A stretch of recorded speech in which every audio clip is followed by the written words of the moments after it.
Telangana CM Revanth Reddy జిల్లాల కలెక్టర్లు ఎస్పీలతో సమావేశమయ్యారు. ఈ సందర్భంగా ఆయన కీలక వ్యాఖ్యలు చేశారు. రాష్ట్రంలో పనిచేస్తున్న ఉన్నతాధికారులపై ఎలాంటి వివక్ష ఉండదని స్పష్టం చేశారు.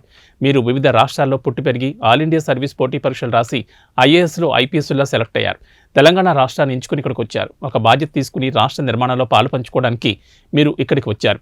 ఇక్కడి పౌరులతో మమేకమయ్యారు. మాది వేరే రాష్ట్రం అనో మా భాష వేరే అనో మీరెవరూ భావించాల్సిన పని లేదు. మేమెవరం కూడా మిమ్మల్ని ఆ కోణంలో చూడడం లేదు.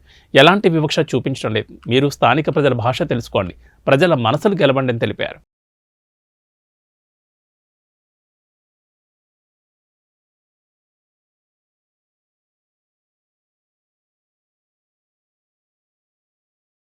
అధికారులకు ఆ సూచన ఎవరికైనా ఈ విధంగా పనిచేయాలని ఏదైనా ఇబ్బంది అనిపిస్తే మీరు చీఫ్ సెక్రటరీ గారు కానీ పోలీస్ డిపార్ట్మెంట్లో డీజీపీ గారు కానీ మీరు ఒకవేళ ఈ విధానంలో పనిచేయడానికి మీకు ఏమైనా ఇబ్బంది కలిగిస్తే మీరు కోరుకుంటే తప్పకుండా మిమ్మల్ని అక్కడ నుంచి ఇంకొక ప్లేస్కి ట్రాన్స్ఫర్ చేయడానికి మీరు అక్కడ నుంచి మీ బాధ్యతల నుంచి మార్చడానికి ప్రభుత్వానికి ఎలాంటి అభ్యంతరం లేదు. సో అసలు ఆ బుక్ మై షో ప్లాట్ఫామ్ ఎవరిది, ఈ సర్వం ఈవెంట్ ఆర్గనైజ్ చేస్తున్నది ఎవరు, ఇట్లాంటి విషయాలు మీరు కఠినంగా వ్యవహరించండి. ఎంత పెద్దవాళ్ళైనా ఎంత వాళ్ళ బ్యాక్గ్రౌండ్ ఏమున్నా ఎవరిని స్పేర్ చేయాల్సిన పని లేదు.